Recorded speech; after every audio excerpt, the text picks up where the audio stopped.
क्या आप जानते हैं कि रूस दुनिया का सबसे बड़ा देश है? ये इतना विशाल है कि इसके अंदर पाकिस्तान, बांग्लादेश, नेपाल, अफगानिस्तान, ईरान और यहाँ तक कि भारत और चीन जैसे बड़े देश भी आराम से समा सकते हैं। लेकिन एक हैरान कर देने वाली बात यह भी है कि इतने बड़े भूभाग के बावजूद रूस की कुल जनसंख्या हमारे पड़ोसी देश बांग्लादेश से भी कम है ना कमाल की बात। अमेरिका ने भारत को धमकी दी कि अगर रूस से तेल लेना बंद न किया तो टैरिफ बढ़ा दूंगा, और अमेरिका ने वाकई टैरिफ बढ़ा भी दिए। लेकिन भारत ने न रूस से तेल लेना बंद किया, न अमेरिकी धमकी का कोई जवाब दिया, बल्कि उल्टा रूस के साथ अपने ताल्लुकात मजीद मजबूत करना शुरू कर दिए। अब भारत ने सबसे बड़ा स्ट्रैटेजिक शॉट ये खेला कि यूरोपीय यूनियन के साथ फ्री ट्रेड डील फाइनल कर ली। ये वो डील थी जो तकरीबन 20 साल से अटकी हुई थी। ट्रंप की टैरिफ वॉर और तजारती दबाव ने भारत और यूरोप दोनों को मजबूर कर दिया कि इस डील को फौरी तौर पर फाइनल किया जाए। भारत अब अपनी 1.5 अरब आबादी को तजारती हथियार के तौर पर इस्तेमाल करेगा, क्योंकि यूरोप के लिए कोई और फ्री ट्रेड ब्लॉक मौजूद नहीं था। इसीलिए यूरोप अब अमेरिका की बजाय चाइना और भारत की मार्केट्स का रुख कर रहा है। लेकिन ये डील पाकिस्तानी इकोनॉमी के लिए अच्छी खबर नहीं, जो पहले ही वेंटिलेटर पर है। पाकिस्तान में दर्जनों बड़े टेक्सटाइल्स यूनिट्स पहले ही बंद हो चुके हैं, और अब भारतीय टेक्सटाइल को यूरोपीय मार्केट में वाज़ेह बढ़तरी मिलने वाली है, क्योंकि भारतीय कपड़ा यूरोप में तकरीबन बगैर टैक्स जाएगा और सस्ता भी होगा। लेकिन एक बात भारत ने साबित कर दी है, जो मुल्क अपनी खारिजा पॉलिसी खुद चलाता है वो आगे निकल जाता है।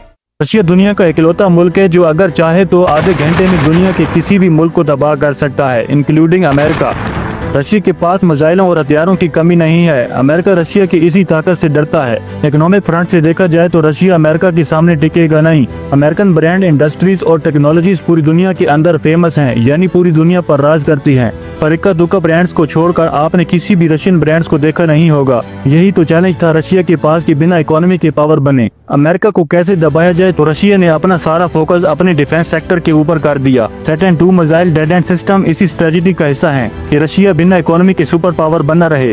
तभी तो अमेरिका रशिया से इतना डरता है। अगर इस दुनिया में रशिया ही नहीं रहेगा तो किसी भी मुल्क के पास इस दुनिया में मौजूद होने का सवाल ही पैदा नहीं होता। ये उस सवाल का जवाब है जो कि 2018 में रशियन प्रेसिडेंट व्लादिमीर पुतिन से पूछा गया कि आखिर आपने डेड हैंड सिस्टम किस लिए बनाया है। तो आखिर ये डेड हैंड सिस्टम है क्या, जो कि हमारे इस दुनिया में खत्मे का सबब बन सकता है। दरअसल कोल्ड वॉर के दौरान रशिया को यकीन था कि अमेरिका रशिया पर न्यूक्लियर स्ट्राइक करेगा, जैसा कि उसने जापान पर की थी। इस बात को मद्देनजर रखते हुए रशिया ने अपने लैंड एरिया में ग्राउंड सेंसर लगाए, जो कि रशिया में किसी भी न्यूक्लियर स्ट्राइक को डिटेक्ट कर सकते थे। इन सेंसर को एक कंप्यूटर सिस्टम मॉनिटर कर रहा है। अगर कोई भी मुल्क रशिया पर अटैक करता है तो ये कंप्यूटर रशिया में लगे इन सेंसर से रेडिएशन, हीट, सेस्मेटिक एक्टिविटी का डेटा लेकर ये डिसाइड करेगा कि रशिया पर न्यूक्लियर अटैक हो चुका है। जिसके बाद ये सिस्टम रशियन कमांड सेंटर से इंस्ट्रक्शन मिलने का वेट करेगा, और अगर इंस्ट्रक्शन नहीं मिलती तो ये कंप्यूटर डिसाइड करेगा कि रशिया में पुतिन समेत सारे लोग मर चुके हैं। जिसके बाद ये सिस्टम खुद ही 30,000 के करीब एटॉमिक न्यूक्लियर मिसाइल को अमेरिका समेत सारी दुनिया पर गिरा देगा, जिससे पूरी दुनिया में सिर्फ और सिर्फ तबाही होगी। रशिया और यूक्रेन की इस जंग में रोमानिया बड़ा कदम ले रहा है।